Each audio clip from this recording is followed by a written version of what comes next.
Hi folks, you're with Tacitus today at your pushback channel, and thank you for joining this audio radio.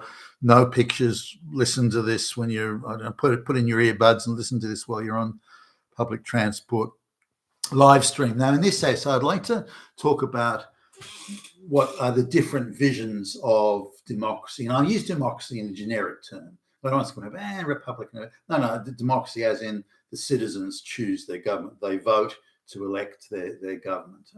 So I use it in that wider generic sense, whether it's a Republican sort of structure or first past the post or majority in the electoral district or whatever it might be. It's the citizens choosing their government. Now, well, we've got a number of versions of democracy appearing. There was classically, as in again, the citizens casting the vote. There was really one classical liberal version of democracy, which you'd see would be expressed in places like Britain and the United States, Canada, Australia, New Zealand, and so on. So now there were some little administrative differences in the different areas for different countries. For example, where you've got the electoral districts thing, which I think all of these places do, as in the House of Representatives and that sort of thing. In some places, it's whichever candidate in that electoral district gets the most votes is the one that wins. In other jurisdictions, there's you have to get an outright majority. In yet others, there's ones where the various candidates standing for election can distribute, if they don't come first, can distribute their preferences to other candidates standing. So even though somebody may get 5% of the vote as a candidate, they may distribute their preferences, which means their proportion of the vote, to another candidate in that electoral district. And so the vote, if you like, doesn't get wasted. That's usually done at a party level and typically before the election begins. Or voting begins. So there's some administrative differences there, but it's still the same. It's a classical liberal idea. Now, if we look at the how the vote, as in the franchise, the amount of people who have a vote, we look at how that developed. Say in the 1880s in England, it was the majority of people that had the maximum financial stake in the society. That was probably the most classic of the classic liberalism, if you like. Those who had the biggest stake in society had the biggest say. Now, that still didn't mean that it was universal franchise. It was just maybe, two-thirds of the male population, give or take, had the vote, and say 10% of the female population, a little bit less, but around 10% of the female population, adult population, is over the age of 21. I think it was over the age of 23, actually, at one point. Then by World War I, the Depression, World War II, that involved quite a radical restructure of voter participation. Not classical democracy in itself, but voter participation. So the idea was that if you're going to lay your life down for, as in be called up for military service, and this was in an era of total industrial war where all resources of the state were being mobilized, human and economic, to prosecute the war, say the First World War, Second World War. And so the idea was, after the First World War, you've got to lay down your life for your country, so it's only fair that you should have a say in selecting its government. That's fair enough. Yeah.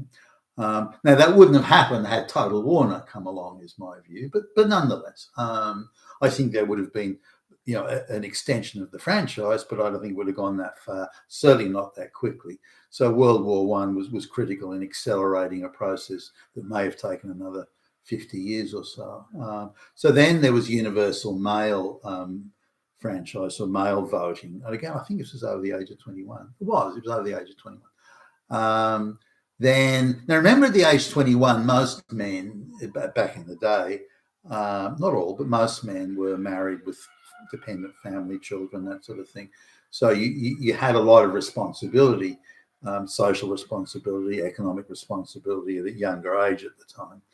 Not like today where, I know lots of people who in their late 20s, early 30s, still living with their folks. They haven't got a steady girlfriend or boyfriend, for goodness sakes.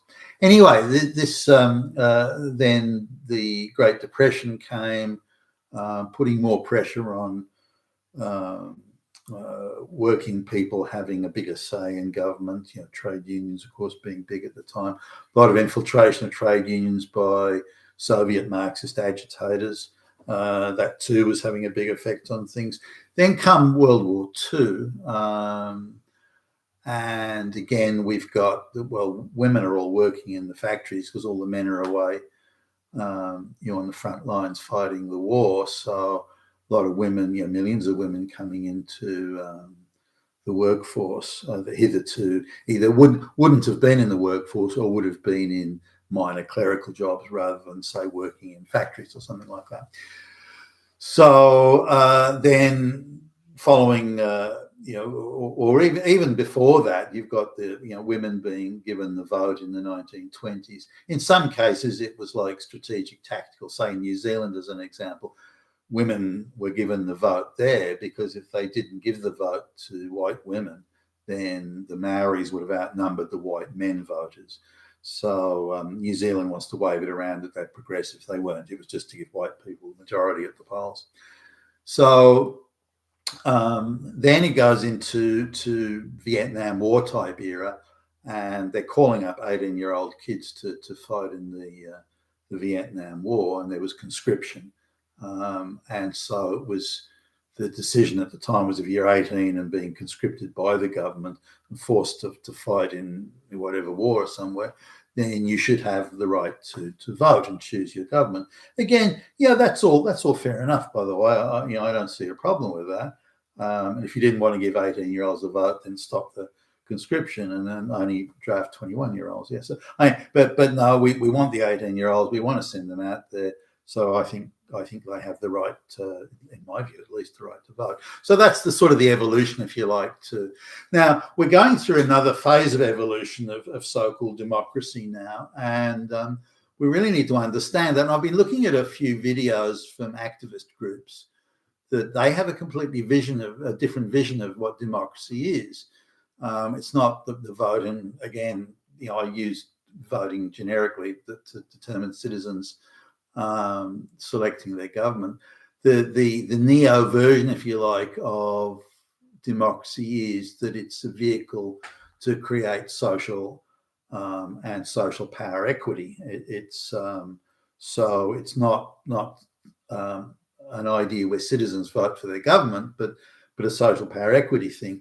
So the idea of voting or citizens voting, even that is now going, there's no such thing as a citizen because of open borders and this. So the new vision of democracy from these people, or these quarters at least, a lot of them funded by the Soros type groups and whatnot. So we need to treat it with some sort of suspicion. It's not just a yet another attempt to subvert Western societies, which it may well be, but they equally, these groups seem to equally attack brown and black countries as much as they do white, but they save up their most serious vitriol for the white countries, all those Hitlers and everything.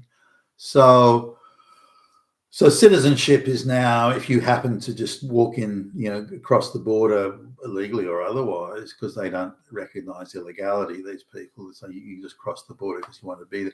Now, if you do any sort of work or pay any taxes or receive any government benefits, then you're entitled to vote and select your government. If you're a minority, like if a certain group of brown or black people or whatever come in, then they do have tribal citizenship and heritage, but white people don't apparently. So when they come into the white countries and you're a brown person from tribe X, wherever, then you automatically, in their view, have a minority right to have a significant voice in the government. Why you have that right, they don't explain, but you just do. It's an ideological thing, and therefore democracy must be refashioned to give those minority groups a voice that's equal to any other voice, particularly any other white voice. So if there's 85%, for example, 85% white voters, then it doesn't matter, because the 1% that votes, the brown group from wherever they are in the world who've come in illegally, they now have, or should have, in the new vision of democracy, they should have an equal voice to the 85%, because then that's equity, it's equal outcomes and so on. So they're viewing democracy now as a as a vehicle or a device, or a concept, if you like, where social equity and social power equity can be achieved, and where the majority voice, the white voice in this case, shouldn't have power that equates to its 85% majority. The power must be equal, even though it's 85% and 1%. So it's very much an ideological sort of construct, an ideological view of how democracy should exist. So the 1% should still have 50% of the power. This type of idea of democracy and what it means, and that all the institutions and organisations in the white society must be rejigged and re-engineered and refocused and refashioned to represent the interests of the minority, and because the majority are evil oppressors and they're all Hitler and da-da-da.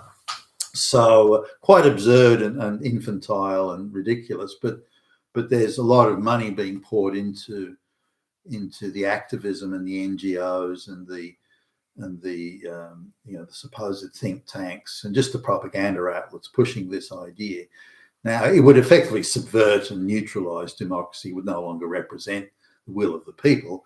It would represent the will of the minority activists, which is, again, why you find the Soroses and other NGO organisers, shadowy and shady NGO organisations involved in it. So that's going on, and these people are quite adamant that that's, if democracy isn't that, then it's not legitimate. So they're attacking the legitimacy of classical democracy, while pushing this other one, which would result in the complete subversion and undermining of democracy, or any concept of the citizens voting for their government.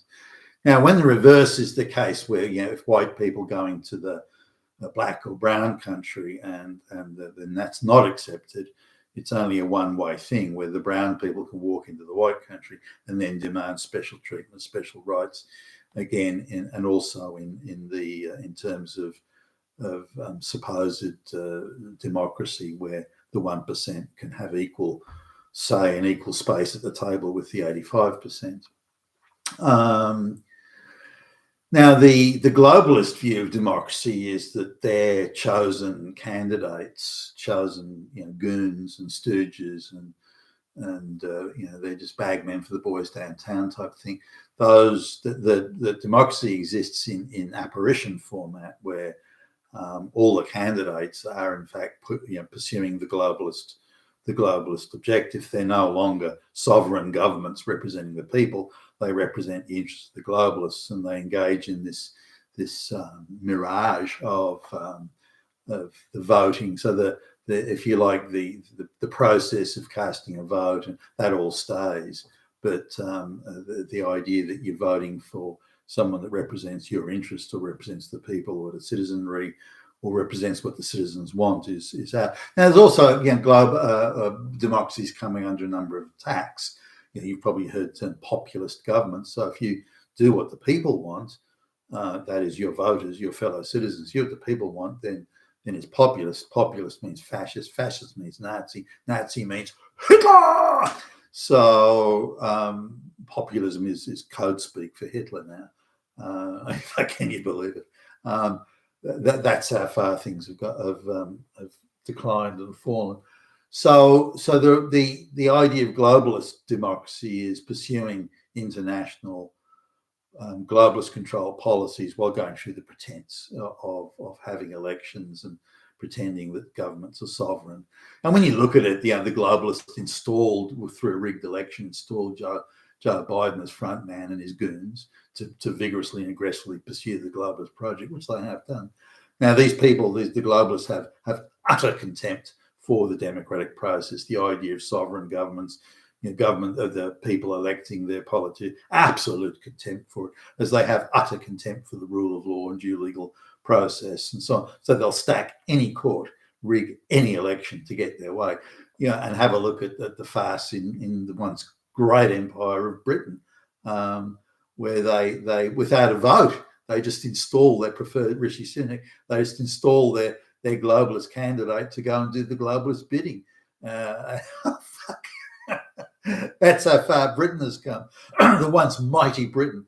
I mean, it's only 120 odd years ago when all the British had to do in the Mediterranean or most places around the world is send the British fleet to go and cruise off the coast of some African potentate or somewhere in the Mediterranean Sea.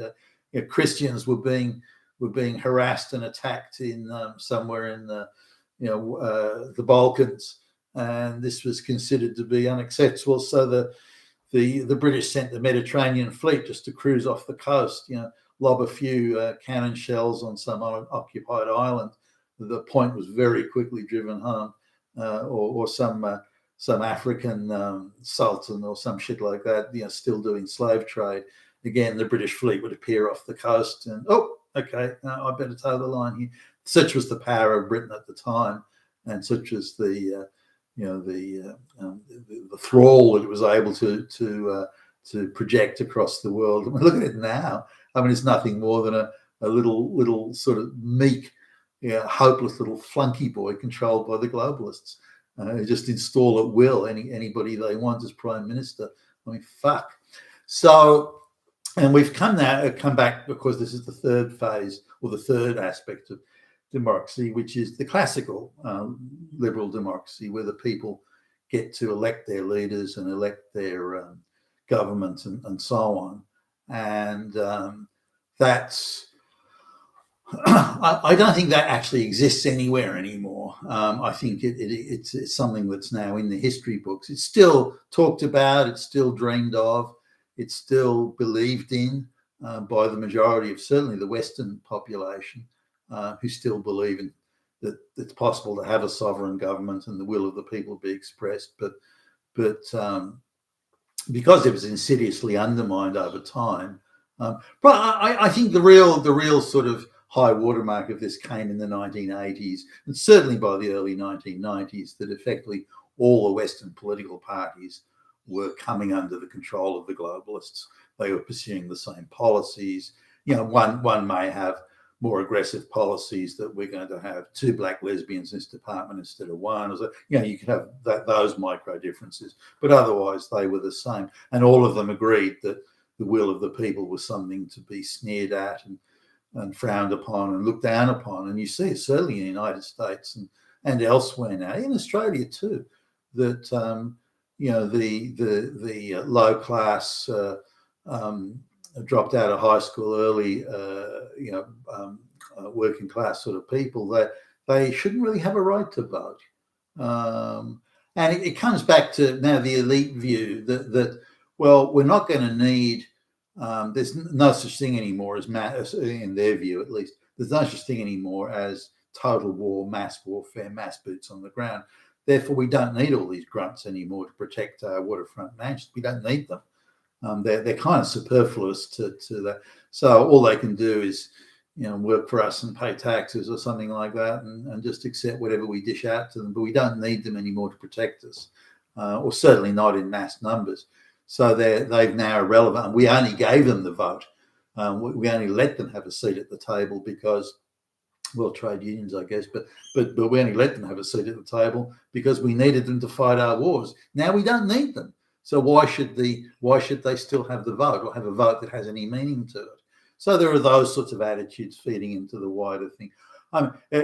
For whatever its failings, and it certainly had them, whatever its failings, a sovereign people deciding, picking the members of their selecting through the vote, selecting their members of government and voting them into office and then voting them out if they fuck up, then that is, and where there are different parties political parties offering maybe different solution and prescriptions for remedying problems or improving people's lives, those are the only two things we employ government for fuck's sake, then that's something that I think we dream of returning to. Donald Trump is across the world today, is probably maybe Nigel Farage to a lesser extent in Britain, are really the only people who were even thinking of a return to that classical type democracy. Now, I think democracy will undergo changes anyway, and I perceive that's coming. Now, there are people who want to further undermine democracy by giving voting to 15 or 16-year-olds, under the slogan of "We are the future." Well, in that case, give the vote to newborn babies; they are the future. Give the vote to people who haven't yet been born because they're the future. I mean, these ridiculous slogans that get pushed around. But I think in order to make democracy functional again, then as in representing the will of the people and returning to classical democracy, and also where people who have a stake in the society, in its success, not its dismemberment, but a stake in its success, also have the biggest voice. And so I would favour raising the voting age, unless someone is conscripted for military service, or they're in military service, particularly frontline military service, or they're putting their lives on the line for the community, such as the firefighters that rush into the burning building, all that sort of thing. So those people should still have the vote, regardless whether they're 18 or not. But I would favour raising the voting age, and you could look at maybe civics tests and things like that, but that's kind of arbitrary to some extent. You could say that people who have the biggest stake are the highest incomes, but then I shy away at that because you've got engineers that build bridges being paid $150,000 a year, whereas a diversity manager at a college is being paid $400,000 a year. So in a productive merit-based society, income was an indication. Unless you're part of a tiny elite, income was an indication of your stake in society, but it's not anymore. So I don't think that works. So I think the only dividing line that we can use that isn't arbitrary is age. Anyone under the age of 23 or something like that can't vote, again, unless they're in frontline service of some sort. But I think it needs a rejig, because in order to return to classical democracy, we've got to take the activist heat out of the whole process, and maybe raising the voting age is one way to do it. You've been with Tasteless today, your Pushback channel, and thank you for listening.